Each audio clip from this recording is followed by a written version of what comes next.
Hello guys, I wanted to do a follow-up video about the video that I just posted recently on doxing, and particularly what doxing looks like if someone from the YouTube community, the men's community in particular, has passed away or had something bad happen to them. And this is just going to be one of those videos that I'm not going to edit probably. Just getting over a migraine, so I just took my medication and I don't know how coherent I will be. So I'll use that as an excuse if I'm not coherent for some reason.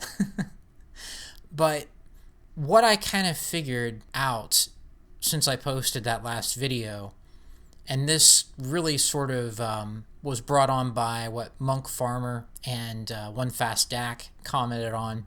And it's a blind spot for me, guys. It's something that I've had problems with in the past. And that is, I have a hard time recognizing that people make their own decisions in life. And, it's interesting because I mentioned that I think the friendships and connections that we form with people on YouTube, within the men's community, that we really are friends, that, it's like the associations that we form are real. But then I didn't realize what the other side of the coin to that was. And Monk Farmer and One Fast Dak in particular helped me to figure that out, because they mentioned that if something happened to them, they have a contingency plan in place. They have a plan to let people know in some form that something has happened to them. And for whatever reason, again, I have a blind spot with that. I just sort of saw Vincent as the exception. And Vincent was an exceptional guy in a lot of ways, but not necessarily in the sense that he was a special case, right? He decided, just like all of us can, that if we want particular people to put the information out there, if something happens to us and we pass away, or we're debilitated to the point where we can no longer post things online and can't be part of the community anymore, that we all have the option to come up with something to allow people to know about that. And the same is true with a case where someone deletes their channel or has their channel terminated by YouTube. Either way, right? You can let other people know what's going on and either come back from that point or not come back from that point, right? It's up to you as an individual to decide that. And the truth of the matter is that if someone decides that they're just going to take their channel down, or they're not going to, let people know what's going on if something has happened to them that's bad, that's really their decision to make. And it took Monk Farmer and Dak telling me this, that, hey, yeah, we have these ideas, like we have considered this, just like any other person that's functioning well would consider that, if something happens to you, what do you want to have happen to your channel? What do you have in place as a plan for what to do if something bad does happen, if something unforeseen does happen, right? Now, again, you have situations like with Paul Proteus, and I was never subscribed to his channel. I think I watched more channels after, or more of his videos, I should say, after he passed away than before. So I'm not trying to pretend like, I really digested a whole bunch of his content like some others, like Sunrise Hoodie and others have pointed out at one point after he had passed away and the news got out there. But he probably just didn't expect that to happen, right? From what I heard, he passed away in his sleep, and he just really wasn't making very much content anymore. I think he'd only had like one video over the previous year before that he had put out there. Now, maybe that was because he was having some health problems, or probably not. He probably just did not really want to participate at that level in the community for whatever reason. And that's everyone's individual choice to make. And sometimes I struggle with that, guys. Like, I've struggled with that in my real life too. It's a blind spot, right? Even with my former girlfriend, a lot of the problems that I had with her was because I wasn't aware of what we would call red pill knowledge and how things really stand between men and women now, and things about female nature and all of that combined. But even back then, right, I would try to basically make the relationship work, not realizing that she's choosing to treat you like shit, right? So you can't make someone not treat you poorly, right? Even back then, I would try to just take control and not recognize that probably about 50% of the time, people do things that we would rather them not do, right? We would rather have friendships in real life that last as well, But at any point, just like in real life, someone can decide, I'm just not going to make content anymore. I'm just not going to participate in this anymore. And maybe we wish that they didn't make that decision, right? In some cases, the circumstances are much better or worse than others, right? If someone just says, hey, I don't think this is for me anymore, or I'm moving on to a different stage of my life or whatever, that's unfortunate, but at least there's a sense of closure. In other cases, people are just going to take their content down. People are just going to stop participating. There were a few others that I hadn't mentioned, like Marcus from the Groundwork for the Metaphysics of MGTOW. He hasn't posted content for years. I've kind of asked him on his channel if he's all right, but he's just not on YouTube anymore, and that's his choice, right?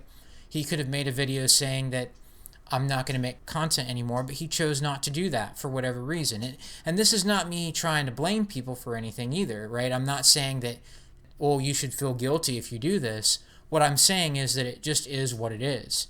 And that's something I've had a hard time accepting, that other people make those kinds of choices for themselves. Another one is SBG Aussie MGTOW, right? He and I used to interact quite a bit between around 2016 and 2018, and his content's still up, but I've not heard any more about him, and I probably never will, right? And the thing about it is, again, guys, if someone really wants to reach out, unless they have passed away or become debilitated to the point where they can't, get online and whatnot anymore, they could, if they wanted to, communicate that they're not participating in this, or that they've just not made videos in a long time because they've been busy or whatever, right? People have the option to decide whether to communicate that or not. People have the option to have a contingency plan or not.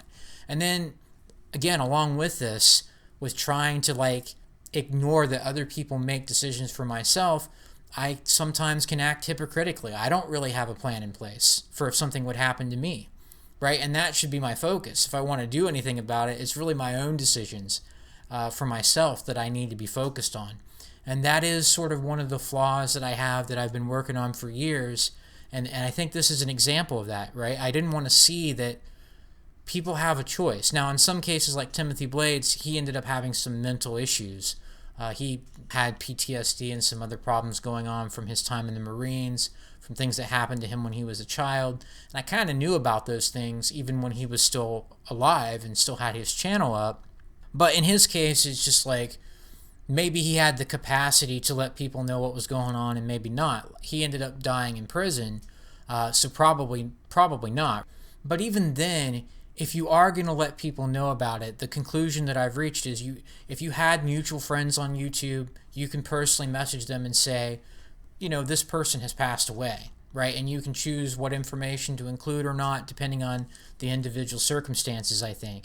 I'm still not completely comfortable with that at all, but again, the thing that does provide me sort of a conclusion is I've got to realize, no, other people can choose to reach out in a lot of cases, or they can have a plan in place if they're going to if something happens to them, right? Most of the time you're not planning to pass away, but it's up to them to have a plan in place to let their friends on YouTube know what's going on. And it doesn't mean that we're not friends. It doesn't mean that, the associations that we form on here aren't real. They are, but it's still up to each individual to sort of determine their level of participation. If they don't want to share their whole life out there, and they don't want to put it out there if something bad happens to them, they only want to share part of themselves, that's their choice as well.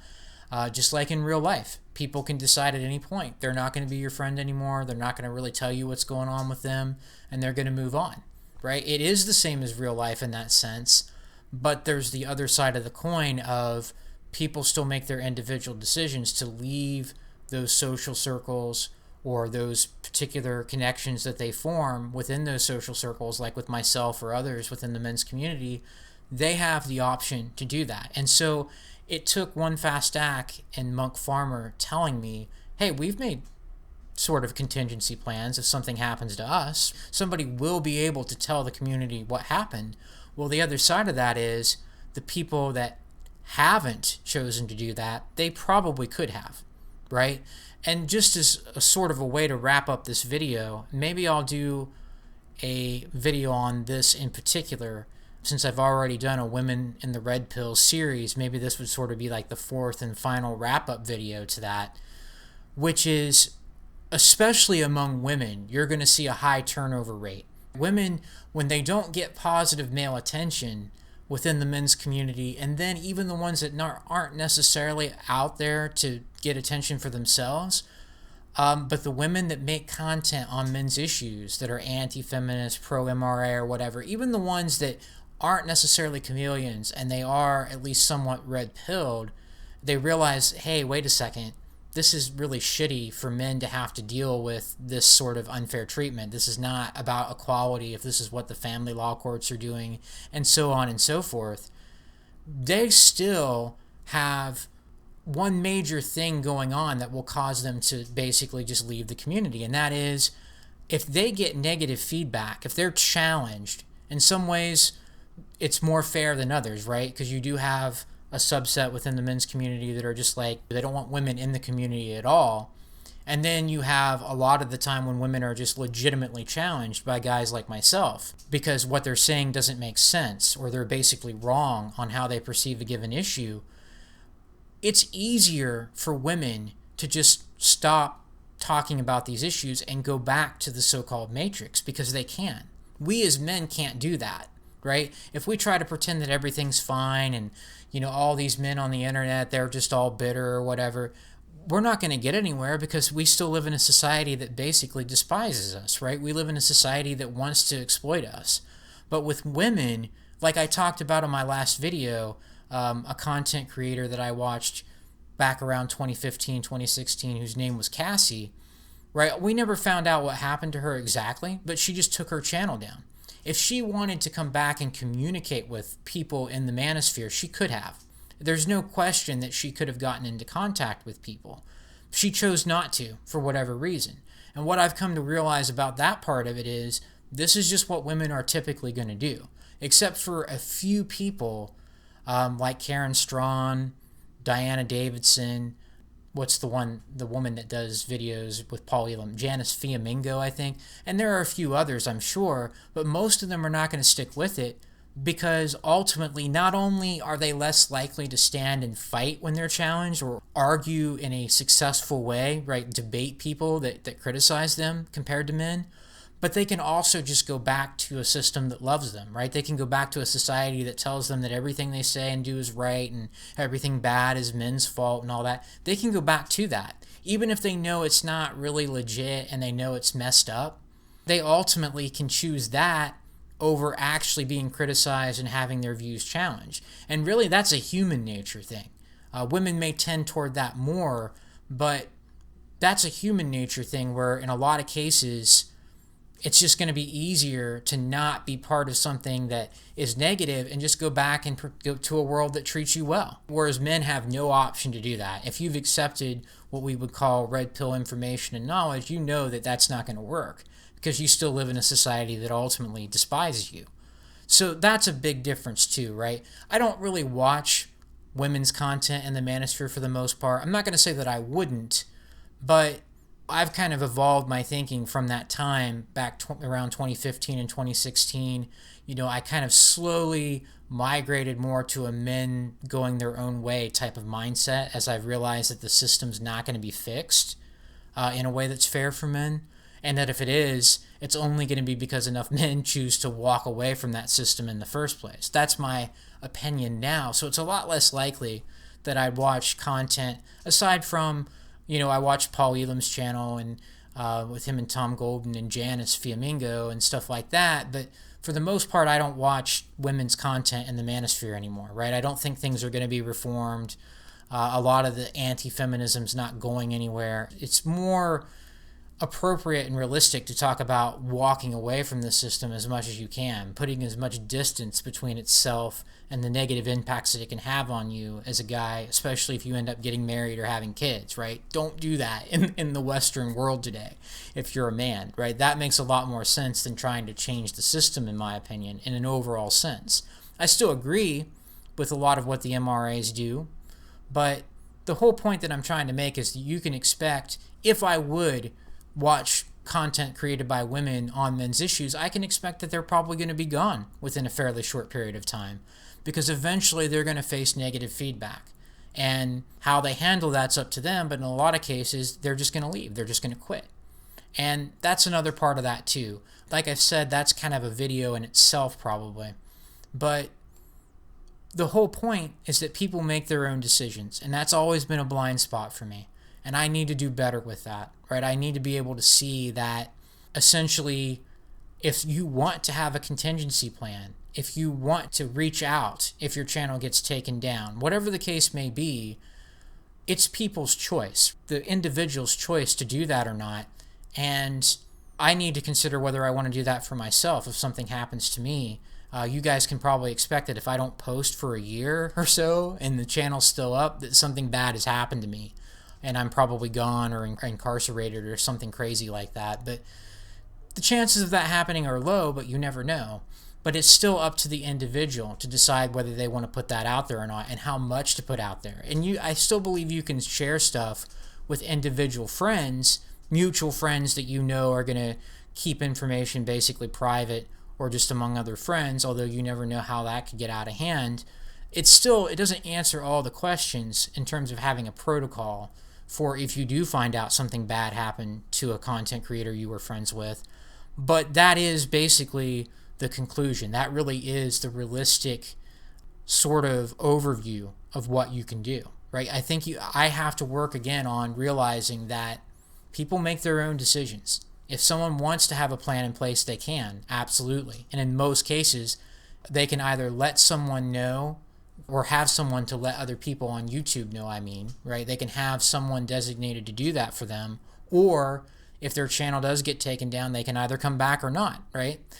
If you don't hear from someone again, probably it was their choice to set things up that way. And I have to learn to sort of adjust to that and realize that there really doesn't need to be a higher protocol necessarily beyond mentioning it to people that you're actually friends with, mutual friends with, because it's really up to them to make that decision for themselves. If someone chooses not to come back, there's a reason, right? If someone chooses not to put their information out there, if they do pass away, there's a reason for that too. And maybe it's not a very good reason. Maybe it's just because they were negligent or didn't think about it, but that's still a reason. It was still their choice. And so it's on me to recognize that that's up to each individual to decide.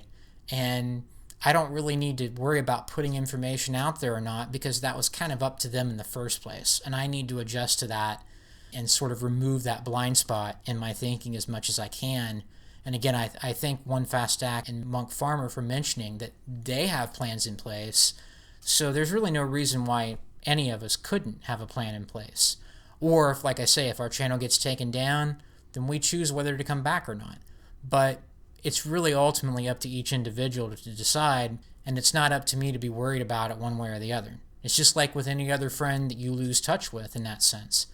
If they wanted to put information out there so that you still had contact with them, they probably could. And really the same type of thing is true on here as well.